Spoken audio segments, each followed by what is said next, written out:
Imagine a dazzling Hollywood stage where dreams are born and legends are made. The studio lights blaze like 1,000 suns, and the air hums with electric anticipation. Bill Maher, the sharp-witted talk show host, adjusts his tie, shuffles his notes, and flashes that trademark grin that has disarmed countless guests tonight.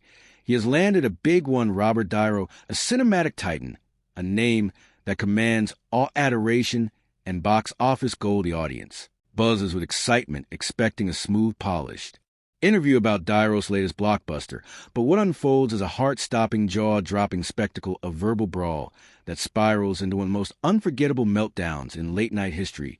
In just 37 seconds, Robert Niro unravels his towering ego, crashing against Maher's refusal to back down, leaving viewers across America glued to their screens. In stunned disbelief, the stage is ready. The cameras roll. The audience roars with applause as Robert Niro strides onto the set. His presence larger than life. He is the man who has starred in Oscar-winning epics, charmed red carpets, and built a career that every aspiring actor envies. But tonight, something is off. His eyes glint with a restless edge of storm brewing beneath the surface. He settles into the guest chair, his tailored suit pristine, his smile tight. The audience doesn't sense the tension, yet they are too busy cheering for their idol. But Bill Maher notices he has been in the game too long to miss a ticking time bomb. Robert, great to have you back, Maher says, his voice smooth as velvet, that familiar charm wrapping around the words like a warm embrace. The audience is thrilled to hear about your new project. But first I have to ask about those comments you made last week about the political climate. You were pretty fired up. It is a classic Maher move, toss a soft pitch, something topical, to get the conversation flowing. He has done it 1,000 times, but tonight that question lands like a Molotov cocktail. Niro's face changes in an instant. The Hollywood charm vanishes, replaced by a scowl that could curdle milk. He leans back, arms crossed tightly across his chest, his body screaming defiance. I said what I said. He snaps, his voice sharp enough to cut glass. I am not here to talk politics, Bill. I am here to promote my movie. The words hit like a slap, and the audience shifts in their seats, sensing the temperature in a room drop. Maher, ever professional, doesn't flinch. He has dealt with prickly guests before, politicians, comedians, even the occasional diva. His smile stays in place, but his eyes sharpen, reading the room. Of course. He says, nodding like he is soothing a spooked horse. I get it, but when someone like you makes a bold statement, people get curious. It is not about picking a fight. It is about having a real conversation. His tone is light, diplomatic, the kind of finesse that has kept the show on the air for decades. But Niro isn't buying it. His eyes flash with something dangerous, something raw. He uncrosses his arms and leans forward, jabbing a finger at Maher's chest like a dagger. You want a conversation? He growls, his voice dripping with venom. Here is your conversation. You media types think you can poke us, prod us like we are your personal puppets. Well, I am not dancing for you tonight. Bill. The studio falls deathly quiet. The audience freezes. The camera operators exchange nervous glances, and Maher's producer offstage starts sweating bullets. This isn't an interview anymore. It is a war zone. Maher, to his credit, keeps his cool. He has built a career on navigating landmines, and he is not about to let one guest derail him. Robert, the first thing, there is a misunderstanding here. He says, his voice steady as a rock. I am not trying to make you dance. I just thought we could talk about something you care about, issues that matter to people. He is reasonable, calm, the voice of sanity in a room that is starting to feel like a pressure cooker. Niro laughs, a harsh, bitter sound that sends chills down the spine. Honest discussion. He sneers, you wouldn't know honest. If it slapped you across the face, you are just another talking head chasing ratings off my name. The accusation hangs in the air like a guillotine. The audience gasps softly, and Maher's producer is now frantically waving from behind the cameras, trying to signal a commercial break. But Maher waves him off. He is not done yet. I respect that you feel that way, Maher says, his voice still calm, but with a hint of steel creeping in. But I think you are being unfair. I have had you on this show before, Robert. The first have always treated you with respect. I am not sure why tonight is different. It is a gentle nudge, an attempt to steer the ship back to calmer waters. But Niro is not having it. He bolts up from his chair, the sudden movement, making the audience jump. His chair skids backward, and several people in the front row flinch. You want to know why tonight is different? Niro shouts, his voice booming through the studio like a cannon. Because I am sick of people like you pretending to be journalists when you are just gossip peddlers in fancy suits. The personal attack land hard. But Maher doesn't take the bait. He stays seated, his posture relaxes, eyes locked on Niro's. I understand you're upset.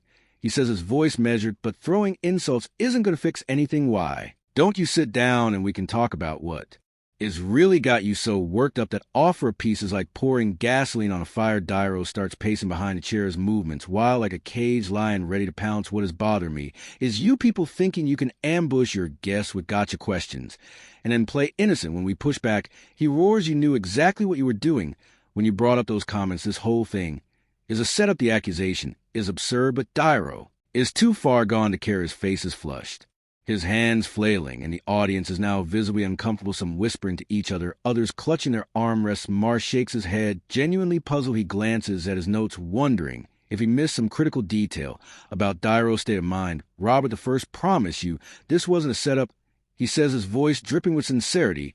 I asked about something you said publicly. If you don't want to talk about it, that is fine. We can move on to your film. That is why you are here, right? It is a lifeline, a chance for Niro to save face and get back to promoting his movie. But Niro doesn't take it. He is not here to play nice anymore. He stops pacing and whirls to face Maher, his eyes blazing with a fury that makes the entire studio hold its breath. You know what your problem is, Maher. He spits, turning Maher's name into a curse. You think you are smarter than everyone else. You sit behind that desk with your smug little grin, acting like you are doing the world a favor by breathing. The attack is vicious, personal, and utterly unhinged. The audience murmurs, some in shock, others in disapproval. Maher, producer, is now practically begging for a cut to commercial, but Maher holds firm. I am sorry you feel that way. Maher applies his tone, professional, but laced with a quiet strength. But maybe we should take a step back. You are clearly dealing with something, and that is okay. We all have rough days. It is a masterclass in escalation, but Niro is too far gone to notice. He slams his hand on Maher's desk, the impact sending Maher's coffee mug tumbling, brown liquid spilling across his notes. The audience gasps again, louder this time, as Niro leans in close, his face inches from Maher's. Don't you dare psychoanalyze me, he roars. I don't need your fake sympathy or your condescending lectures about bad days. What?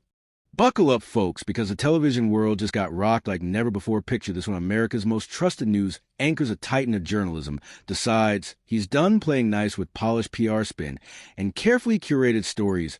What happens when decades of diplomatic reporting give way to raw, no-holds-barred questioning that leaves a duchess stunned, speechless, and scrambling for answers on live TV? You're about to dive into a jaw-dropping showdown that wasn't just an interview, it was a masterclass in journalistic courage that had millions of viewers glued to their screens, hearts pounding and jaws on the floor.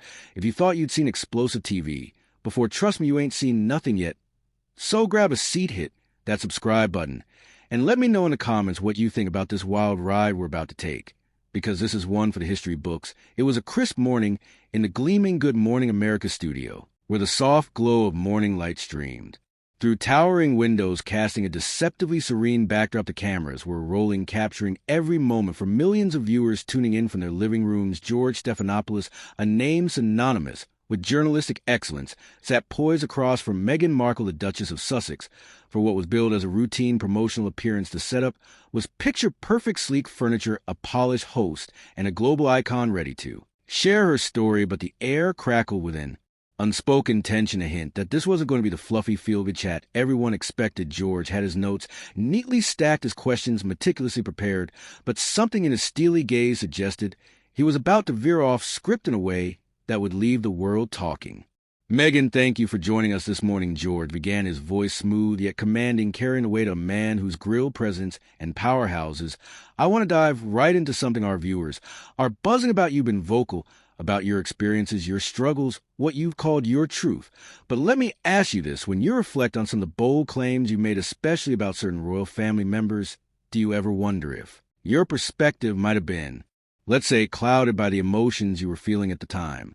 The question landed like a thunderbolt. Meghan's carefully rehearsed smile flickered just for a moment, her flawless makeup doing little to mask the surprise that flashed across her face. This wasn't the gentle warm-up question she'd anticipated. The studio, buzzing with the usual hum of a morning show, seemed to hold its breath. I'm sorry, George, but I'm not sure what you're getting at, she replied, her tone measured but tinged with unease. My truth is my truth. I've been very deliberate in speaking only about my lived experiences. George leaned forward slightly, his pen tapping rhythmically against his notepad, each tap like a metronome, counting down to something bigger. Your lived experiences, absolutely, he said, his voice calm but piercing. But experiences can be subjective, Can't they? We've all been in moments where our emotions, stress, anxiety, frustration shape how we recall events. I'm curious if you've ever considered that possibility when it comes to the serious allegations. You've leveled the silence that followed was deafening. Megan's posture stiffened, her hands clasping tightly in her lap, betraying a flicker of tension. George, the first think what you're doing here is exactly the kind of gaslighting I face within the royal institution. She said, her voice steady, but with defensive edge. You're suggesting that my memories of racism, of being silenced, of having my mental health concerns dismissed, are somehow just a product of my emotions rather than real events that happened to me. George didn't flinch. His expression remained composed, but there was a fire in his eyes that hadn't been there moments before. I'm not gaslighting anyone, Megan, he replied, his tone firm, but controlled. Him asking the questions responsible journalism demands. You made grave accusations that have had real consequences for real people. The public deserves to understand the foundation of those claims. So let me be direct. When you spoke about concerns being raised about Archie's skin color, you never named the person who allegedly made those comments. You let speculation run rampant, allowing an entire family to be painted with the brush of racism while keeping your hands clean with plausible deniability. How is that fair? The studio felt like it had been sucked into a vacuum. Camera operators leaned in their lenses, capturing every micro-expression. Megan's eyes flashed with a mix of shock and indignation, her composure cracking in a way viewers had rarely witnessed. Excuse me, she said, her voice rising slightly. Are you seriously suggesting I should have named someone and potentially ruined their life over a private conversation?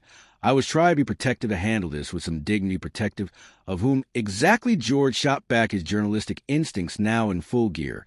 Because from where I'm sitting, it looks like you were protecting your own narrative while being remarkably protective of the institution you married into, the family you joined, and the country that embraced you. You can't make allegations that explosive and then hide behind being protected when people demand accountability.